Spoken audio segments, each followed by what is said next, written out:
श्री शिवाय नमस्तुभ्यम। हर हर महादेव। जय महाकाल। कैसे हैं आप सभी लोग? आशा करती हूँ कि भगवान भोलेनाथ की कृपा आप सभी पर बनी रहे।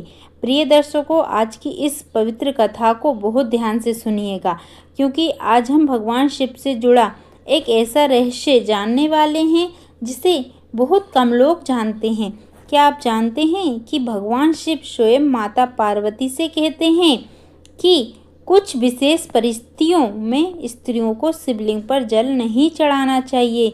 जी हाँ, तो भक्तों, यदि इन नियमों को जाने बिना पूजा की जाए तो कई बार पूजा का फल मिलने के स्थान पर उसका पूरा लाभ नहीं मिल पाता।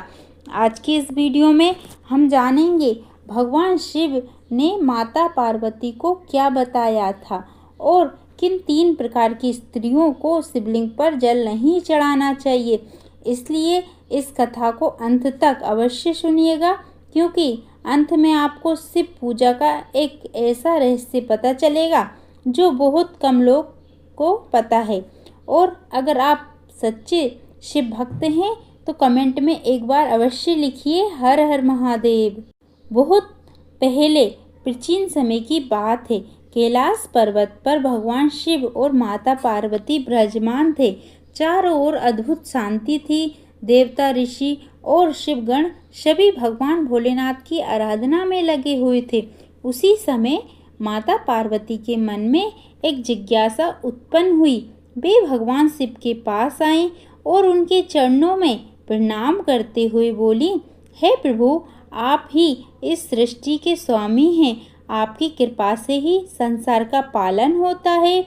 महादेव, आज मेरे मन में एक प्रश्न उत्पन्न हुआ है। यदि आपकी अनुमति हो तो मैं आपसे वह प्रश्न पूछना चाहती हूँ। भगवान शिव मुस्कुराए और बोले, हे देवी पार्वती, तुम निसंकोच होकर अपना प्रश्न पूछ सकती हो। तब माता पार्वती बोली, हे प्रभु, पृथ्वी लोक में असंख्य स्त्री और पुरुष प्रतिदिन शिवलिंग की पूजा करते हैं और शिवलिंग पर जल अर्पित करते हैं। लेकिन क्या शिवलिंग की पूजा के भी कुछ विशेष नियम होते हैं? क्या ऐसी स्थिति होती है जब स्त्रियों को शिवलिंग पर जल नहीं चढ़ाना चाहिए? माता पार्वती का ये प्रश्न सुनकर भगवान शिव गंभीर हो गए। फिर उन्होंने कहा, हे देवी, तुमने आज बहुत ही महत्वपूर्ण प्रश्न पूछा है। शिवलिंग की पूजा अत्यंत पवित्र मानी जाती है। जो भक्त सच्चे मन और श्रद्धा से शिवलिंग पर जल अर्पित करता है उस पर मेरी विशेष कृपा होती है। लेकिन देवी, पूजा के कुछ नियम भी होते हैं। यदि इन नियमों का पालन न किया जाए तो पूजा का पूरा फल प्राप्त नहीं होता। आज मैं तुम्हें एक प्राचीन कथा सुनाता हूँ। इस कथा को सुनने से मात्र ही मनुष्य का महान पुण्य प्राप्त होता है। ये कथा एक अत्यंत पवित्र और शिव भक्त स्त्री की है। बहुत समय पहले एक नगर में एक ब्राह्मण रहता था जिसका नाम सुधर्मा था। वह बहुत ही धर्मपरायण और शिव भक्त था।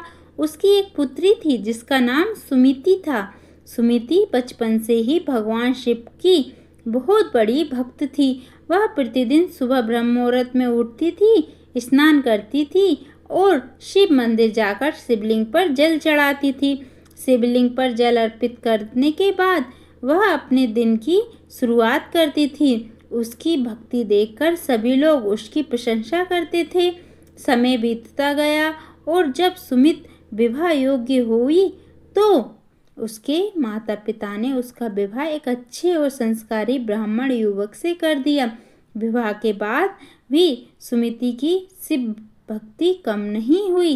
वह प्रतिदिन सुबह उठकर शिवलिंग की पूजा करती थी और भगवान शिव का स्मरण करती थी। लेकिन एक दिन उससे अनजाने में ऐसी भूल हो गई जिसके कारण उसे बहुत कष्ट उठाना पड़ा था। उस दिन सुमिति अत्यंत थकी हुई थी। फिर भी वह शिव मंदिर गई और शिवलिंग पर जल चढ़ाने लगी। लेकिन उस दिन उसने पूछा एक महत्वपूर्ण नियम नहीं माना। उसने बिना पूरी शुद्धता के शिवलिंग को स्पर्श कर लिया। यही वह भूल थी जिसकी वजह से उसकी पूजा का फल उसे नहीं मिल पाया।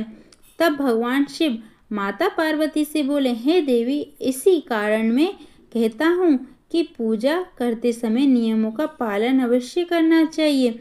और कुछ विशेष परिस्थितियाँ ऐसी होती हैं जब स्त्री शिवलिंग को स्पर्श नहीं करना चाहिए। पहली स्थिति, जब स्त्री शारीरिक रूप से अशुद्ध अवस्था में हो, तब उसे शिवलिंग का स्पर्श नहीं करना चाहिए। दूसरी स्थिति, जब स्त्री ने स्नान नहीं किया हो और शुद्ध ना हो, तब उसे शिवलिंग पर जल नहीं चढ़ाना चाहिए। तीसरी स्थिति, जब स्त्री के मन में क्रोध, घृणा या नकारात्मक भाव हो, तब भी उसे शिवलिंग की पूजा नहीं करनी चाहिए, क्योंकि शिव पूजा सदैव शांत मन और श्रद्धा भाव से करनी चाहिए। जो स्त्री या पुरुष सच्चे मन से भगवान शिव की पूजा करता है, भगवान भोलेनाथ उस पर अवश्य प्रसन्न होते हैं। इसीलिए भक्तों, जब भी आप शिवलिंग पर जल चढ़ाएं तो पूरे नियम और श्रद्धा के साथ चढ़ाएं। ऐसा करने से भगवान शिव की कृपा अवश्य प्राप्त होती है और जीवन की सभी कष्ट दूर होते हैं। अगर आपको ये पवित्र कथा अच्छी लगी हो तो वीडियो को लाइक ज़रूर करें और चैनल को सब्सक्राइब करना ना भूलें। और अंत में एक बार फिर से प्रेम से बोलिए, हर हर महादेव।